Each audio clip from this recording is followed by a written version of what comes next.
Yan mga workers, nagkabit na naman sila ng another girder dito sa may ika-6 na pair na ito. Yan, ginabitan nila ngayon. May isa na silang nakabit na girder, tapos may dumating na naman another girder na ikakabit nila. Siguro galing doon, pagkabit nila dyan, mga tumakbo siguro ng mga halos 1 buwan. Yan, bago na naman sila naglagay dito sa another girder. Kaya nagbi-build up talaga ng traffic dito sa area. Hope na tuloy-tuloy na ito papunta doon. Kasi dito na area is mataas dito na portion. Tapos dito na area is mababa na yan, pababa na yan dyan na kung maglagay sila dyan. Tapos makulimlim yung panahon, parang uulan yata. Yan ongoing sila mga kabarkas. Inihila na yung paakyat. Yan, kahit 5 PM ngayon, yan, inaakyat nila yung tayo sa actual ngayon. Yan, talagang grabe yung crane, napaka talaga ng crane.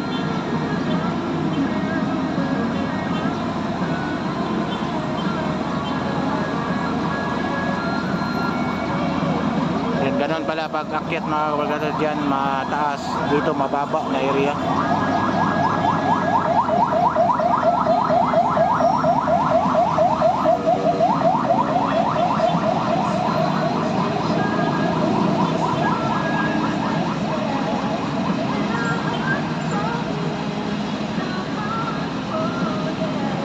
Tapos sa ibabaw may nag-guide doon. Yan, umuulan na. Yan, grabe yung backyard nila.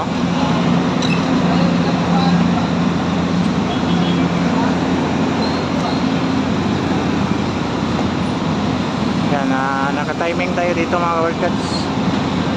Yan, nag-backyard sila ng girder.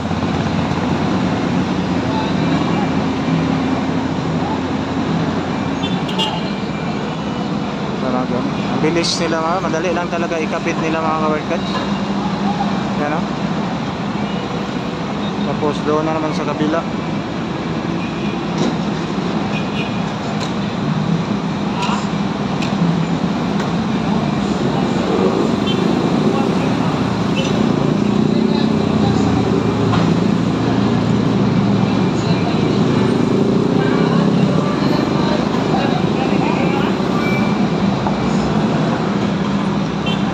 Dyan portion is mababa dyan na portion. I-atras pala yan dito. Baakyatin yan pataas. Tapos i-atras niya sa crane para mapasok doon banda. Talagang magagaling na yung mga kwan dito mga kaworkers. Magaling na yun.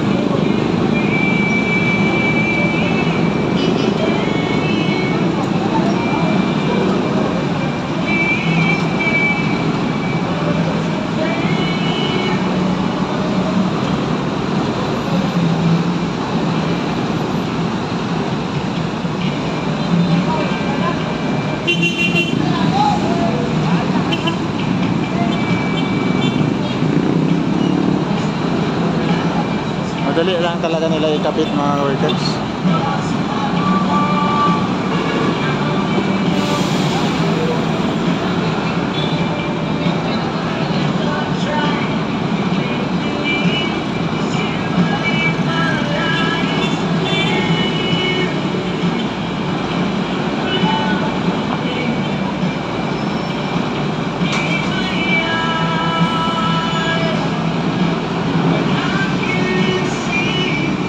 Pumasok na yung truck ko. Ito yung naghahakot mga workers na truck. Ano? Umabot na sila.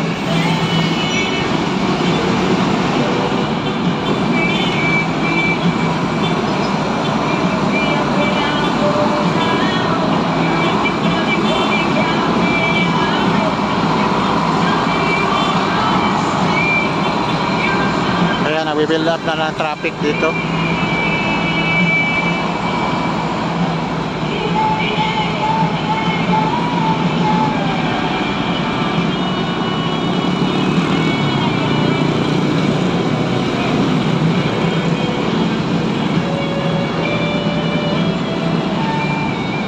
Yan, ikadalawa na ito mga workers.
Last star na ulit.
Kadalawa na girder mga workers.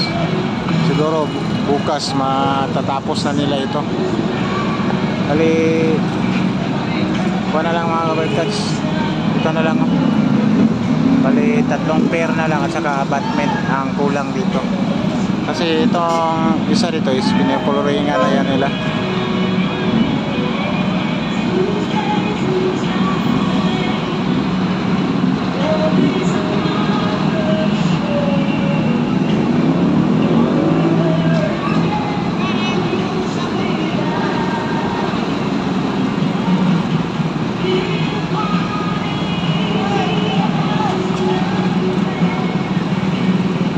Nakabit na nila mga kabarkats yung 2 pair yan.